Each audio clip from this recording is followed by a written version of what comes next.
안녕하세요 여러분. 이번 영상에서는 제가 어떻게 라웃레이즈랑 책을 집필해서 내게 되었는지 그 일련의 과정을 좀 공유를 해보려고 합니다. 박사 과정생이시면 아마 한 번쯤 이제 다 들어보실 법한 출판사예요. 라웃레이즈인데 전공 서적을 출판하는, 일단 제가 이 책을 출판한 거는 작년에 출판을 했어요. 2024년도에 출판을 했는데 온라인으로는 무료로 다운로드가 가능하시고 이렇게 하드 카피로는 예스24에서 구매를 하실 수가 있어요. 정말 우연한 계기로 제가 이 책을 집필을 하게 됐는데요. 그 과정을 되게 궁금해하는 지인들도 꽤 있고, 학술 논문이 아니라 책으로 이걸 내게 됐느냐 이런 질문들을 많이 해서 아무래도 이런 것들 좀 정보를 이제 공유를 하면 또 도움이 되는 사람들이 있을까 싶어서 올려봅니다. 일단 시작은 제가 처음 박사 1학년 2018년도로 거슬러 올라갑니다. 이제 커먼웰스 컨트리에서 박사 과정을 시작을 했단 말이죠. 거기의 특징은 미니멈 3년, 맥시멈 리미트리스예요. 내가 우리 지도 교수님하고 합이 잘 맞으면 졸업을 할 수 있고 아니면 페일인 거죠. 커먼웰스들은 일단 처음 시작했을 때부터 연구에 바로 투입이 됩니다. 그래서 이제 학교에 따라서 1년 차에 코스워크를 같이 추가를 하기도 하고, 그래서 저 같은 경우는 1년 차 때 프로비저널 이어라고 해가지고 그 기간 동안에 리서치 프로포저를 내야 했고, 동시에 이제 코스워크도 같이 수강을 했어야 했어요. 제가 들었던 과목이 한 4, 5개 정도 됐던 것 같아요. 저희 지도 교수님 수업도 들었었고, 다른 통계학과 수업도 듣고, 지도 교수님이 이 박사 캔디데이트한테 필요한 과목이 이건 같다 그러면 학과에서 그런 강좌들을 수강을 할 수 있게 TO를 열어줍니다. 일정 등급 이상, 점수 이상이 나와야 다음으로 올라갈 수 있는 요건이 되는 거죠. 영연방 국가들은 교수가 가지고 있는 권한이 생각보다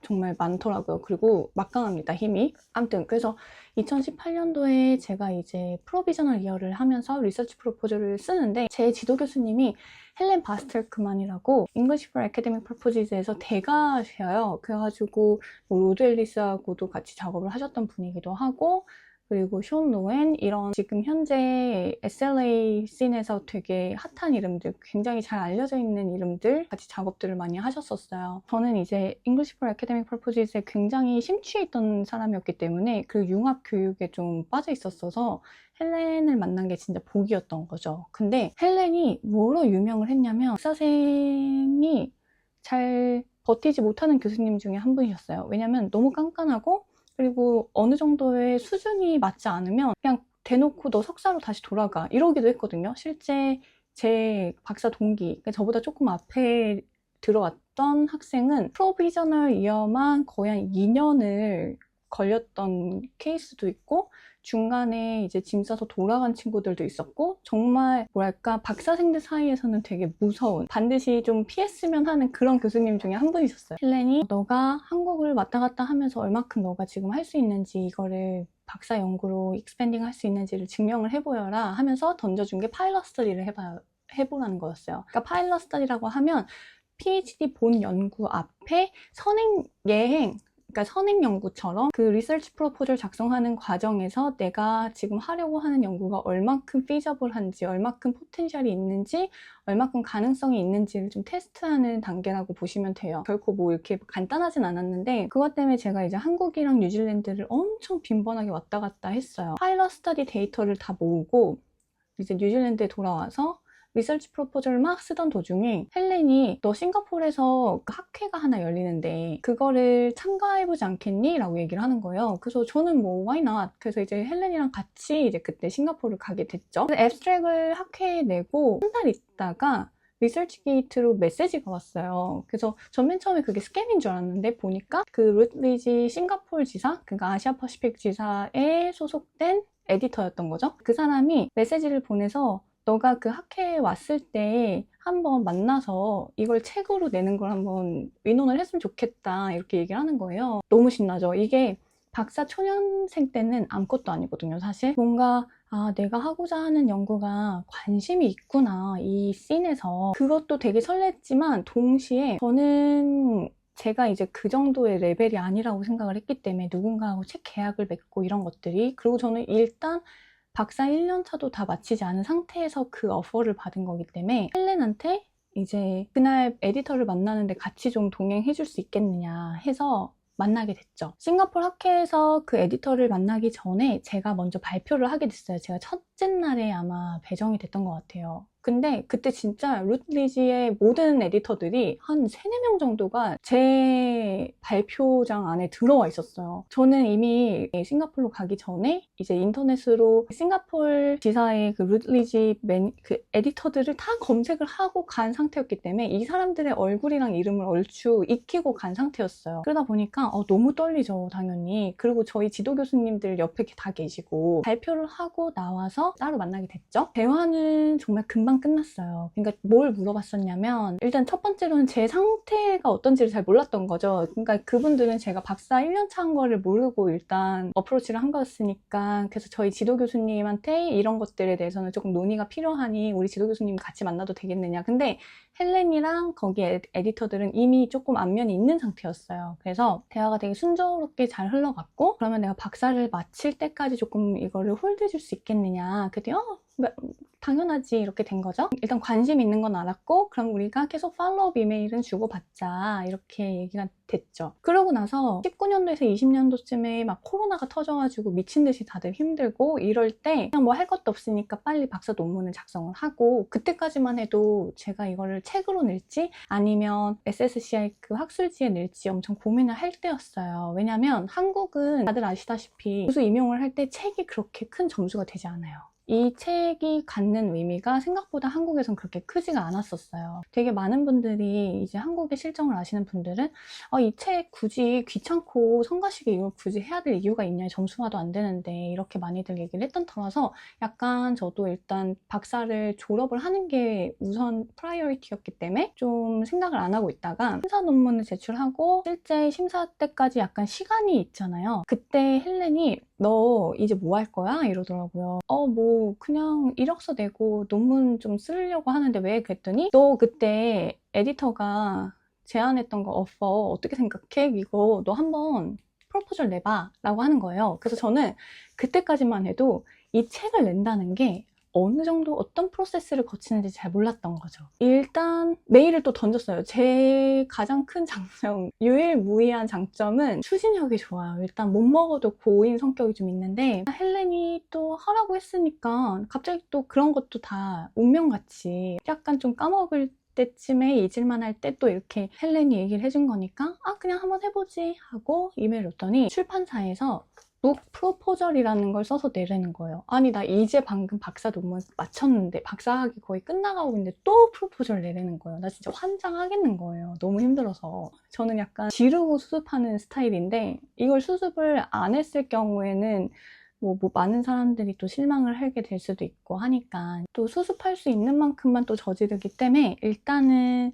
그럼 프로포절을 작성을 하자. 동시에 제가 그러면 이 일련의 과정을 나 혼자 할 게 아니라 헬렌이랑 같이 해야겠다. 왜냐면 저는 박사 논문이 제 개인만의 것이라고 생각하진 않았거든요. 이건 약간 내 지도 교수님과 같이 함께한 작품이라고 생각을 해서 그래서 헬렌한테 너하고 같이 책을 쓰고 싶다 해서 여기 보시면 헬렌 이름이 있어요.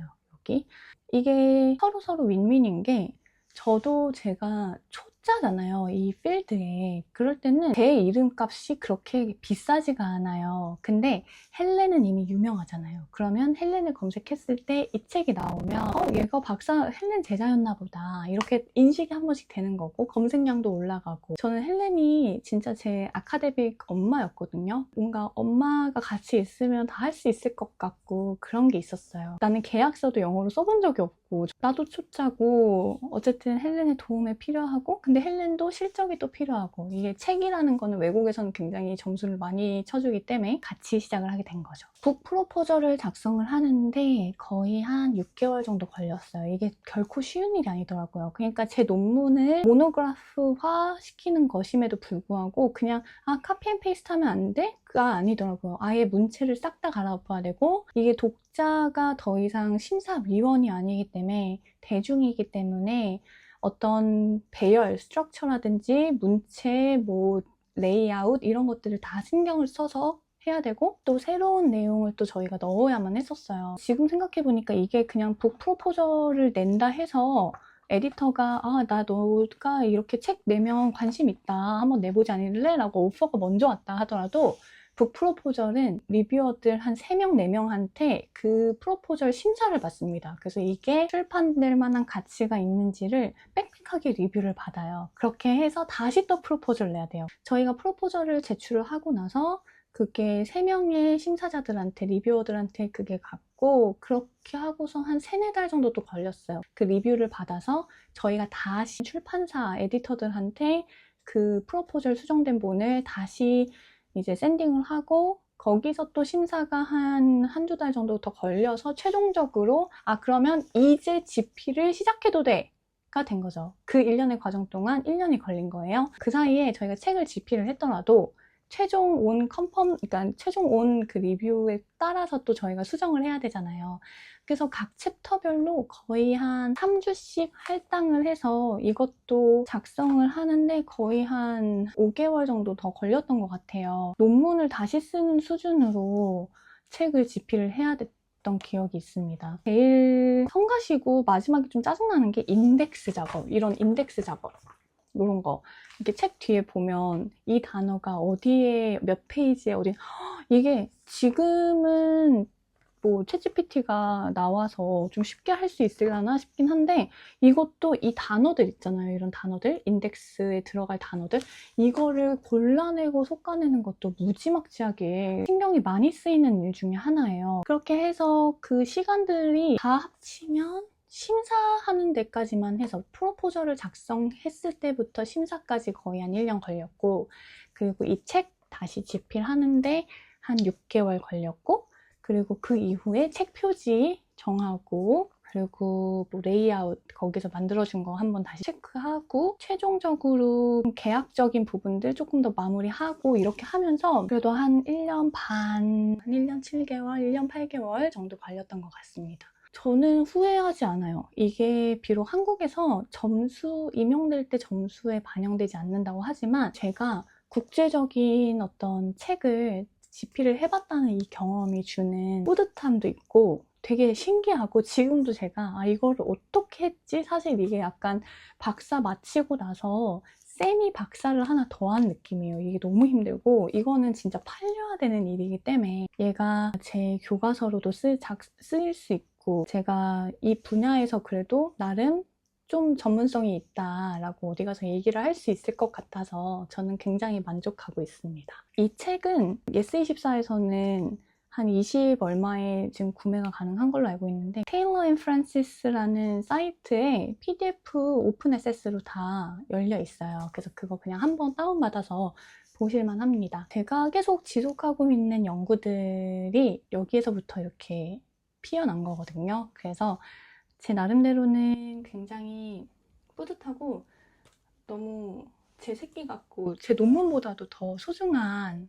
아이예요. 이 아이가 갖다 준 인연이나 행운이나 기회들이 더 많아요. 논문은 어차피 내가 다른 데이터로 다시 쓸 수 있고, 얘는 이제 그때 아니었으면 못 썼을 것 같아요. 그래서 저는 앞으로도 뭔가 이렇게 기회가 된다면 이런 대형 출판사 끼고 한 번 더 책을 내려고 지금 준비 중에 있습니다. 네, 그래서 이거를 가지고 제가 앞으로 제가 이 책에 어떤 내용을 담았는지를 간략하게 설명하는 영상들을 추후에 조금씩 만들어 보도록 하겠습니다.